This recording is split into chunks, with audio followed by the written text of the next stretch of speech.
Hi everyone, this is Ramalinga Prasad Kuppa. Welcome to my channel Pharma World.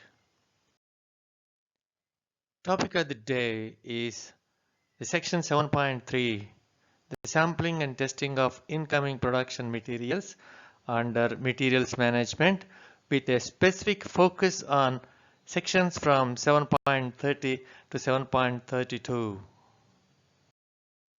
Let us see what section 7.30 prescribes.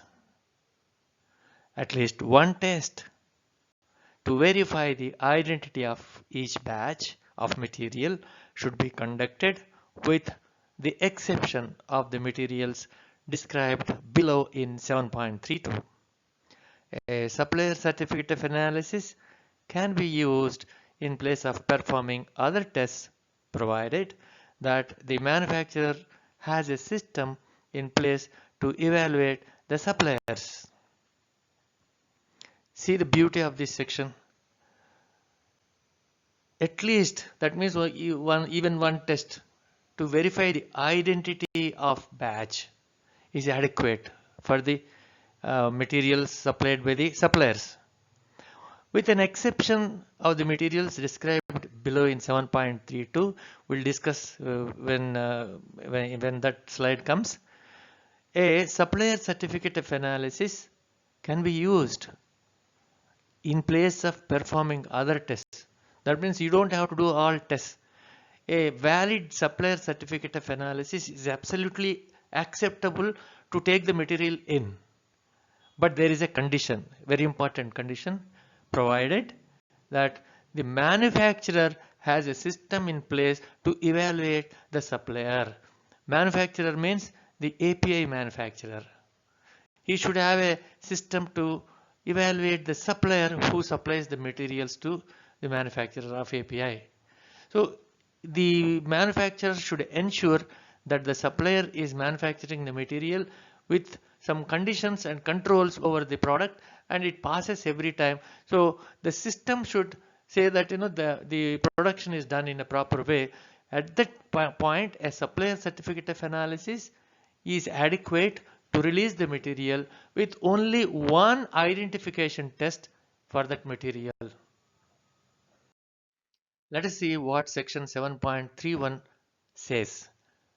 Supplier approval should include an evaluation that provides adequate evidence, example past quality history, that the manufacturer can consistently provide material meeting specifications. Full analysis should be conducted on at least 3 batches before reducing in-house testing. However, a full analysis should be performed at appropriate intervals and compared with the certificates of analysis. Reliability of the certificates of analysis should be checked at regular intervals. See how much information is there in this section. The supplier approval should include a data evaluation on the past quality history of the product that is being supplied to the manufacturer. The evaluation should be conducted using statistical techniques that gives a confidence that the product is always consistently provided, which meets the specifications all the time. So in such conditions, full analysis should be conducted on at least 3 batches. So you can select 3 batches for full analysis as per the specifications. Then you can do a reduced testing in-house. A reduced testing is few critical tests can be done and full analysis need not be done. But there is a point here. However, as a minimum, a full analysis should be performed at appropriate intervals.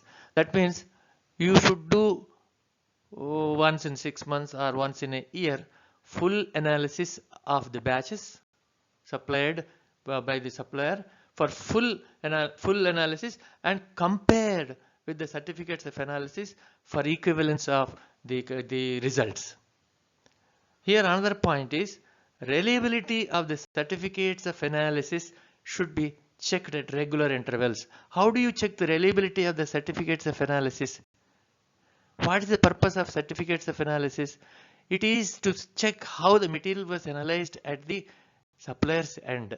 So you have to go and inspect their facility, their lab, and see whether all GLP practices are being practiced there, and they are doing exactly as per the GLP requirement, and all data integrity information is maintained well.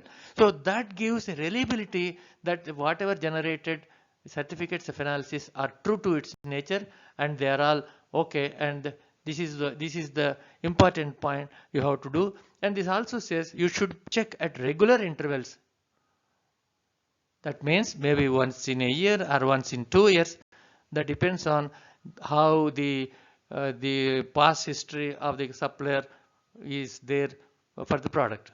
So this point should be noted down very carefully. Let us see what section 7.32 prescribes. Processing aids, hazardous or highly toxic raw materials, other special materials, or materials transferred to another unit within the company's control do not need to be tested if the manufacturer's certificate of analysis is obtained, showing that these raw materials conform to established specifications. Visual examination of containers, labels, and recording of batch numbers should help in establishing the identity of these materials. The lack of on-site testing for these materials should be justified and documented. See how elaborate is this? Processing aids. What are the processing aids? Like filter bags or filter pads, that kind of things are called processing aids. Even the cartridge filters through which the solvents are filtered are called processing aids. Hazardous or highly toxic raw materials, other special materials for which the manufacturers, API manufacturers, do not have the facility to carry out the analysis of that kind of materials, or materials transferred to another unit within the company's control. That means it is the same company but a different unit. Do not need to be tested. See, do not need to be tested. You don't have to test it, provided if the manufacturer's certificate of analysis is obtained. So number one is you should get a valid certificate of analysis for the materials, showing that these raw materials conform to established specifications. See further, visual examination of containers, labels, and recording of batch numbers should help in establishing the identity of these materials. See how nicely it is written. Visual examination that the containers are all sealed and the labels are there without any problems. They are tallying with the recording of the batch numbers in the delivery challans. These things will help establishing the identity of these materials.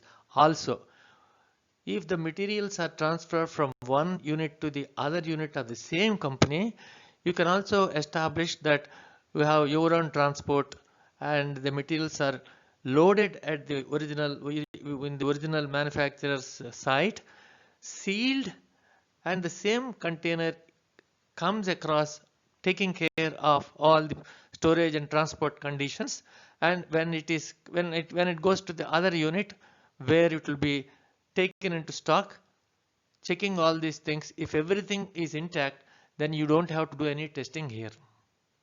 So this is the point in establishing how you can establish that there is no problem for the materials that are transferred from one unit to the other unit.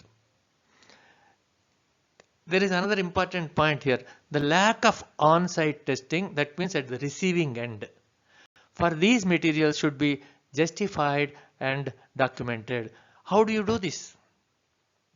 lack of on-site testing. That means you don't want to test in the receiving end. How do you do this? This is justified by